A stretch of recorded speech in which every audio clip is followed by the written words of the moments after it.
یہ قصہ ظلم کا قصہ ہے، کئی پہلو اس تصویر کے،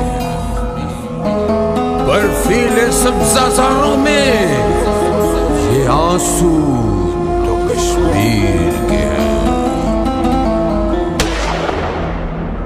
15 اگست بھارت کے یوم آزادی کو ملک بھر کی طرح میرپور آزاد کشمیر میں یوم سیاہ کے طور پر منایا گیا۔ یوم سیاہ کے موقع پر ڈپٹی کمشنر آفس سے ریلی نکالی گئی۔ ریلی میں وزیر حکومت چودھری محمد سعید، ضلع انتظامیہ، سرکاری ملازمین، اسکولوں کے بچوں اور دیگر مکاتب فکر کے سینکڑوں افراد نے شرکت کی۔ شرکائے ریلی نے "ہم لے کر رہیں گے آزادی، کشمیر بنے گا پاکستان" کے فلک شگاف نعرے لگائے۔ انڈیا کی بربادی تک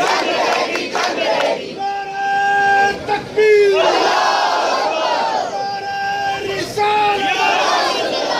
مودی کتا، مودی کا جو یار ہے، مودی کا جو یار ہے، بھارت کے ایوانوں میں،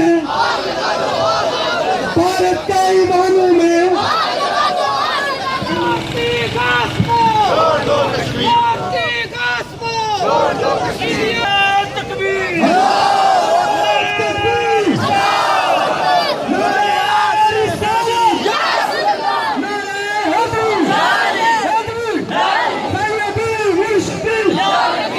ڈپٹی کمشنر آفس سے شروع ہونے والی ریلی چوک شہیدہ میں پہنچ کر جلسہ کی شکل اختیار کر گئی۔ میرپور کی سول سوسائٹی کے ارکان جناب وزیر حکومت آزاد حکومت ریاست جموں و کشمیر چودھری سعید صاحب، آج کی دن کی مناسبت سے انڈیا کے یوم خرابی کے موقع پر آج ہم نہ صرف آزاد کشمیر بلکہ پاکستان اور جہاں پر کوئی مسلمان بستے ہیں آج یوم سیاہ منا رہے ہیں۔ ہندو کی سازشیں جو پاکستان بننے سے پہلے سے چل رہی تھیں وہ ختم نہ ہوئی۔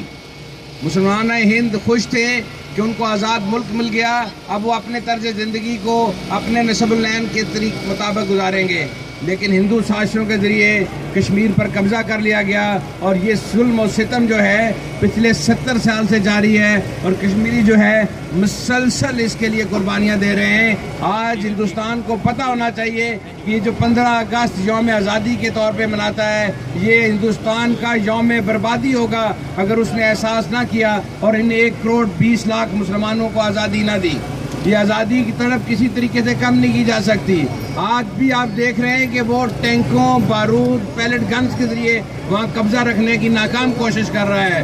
دنیا کا ضمیر سویا ہوا ہے اور مسلمان جو ہیں اور کشمیری دنیا بھر میں آج اس طرح کا احتجاج کر کے عالمی ضمیر کو جگانے کی کوشش کر رہے ہیں کہ جو عالمی سامراج ہیں، جو بڑی طاقتیں ہیں، وہ یہ سوچ لیں کہ آزادی جو ہے کشمیریوں کا بنیادی حق ہے اور کشمیری آزادی لے کے رہیں گے، اور ہندوستان اگر اس بات کو نہیں سمجھے گا تو یہ اس کا یوم بربادی ہوگا، یوم بربادی ہوگا۔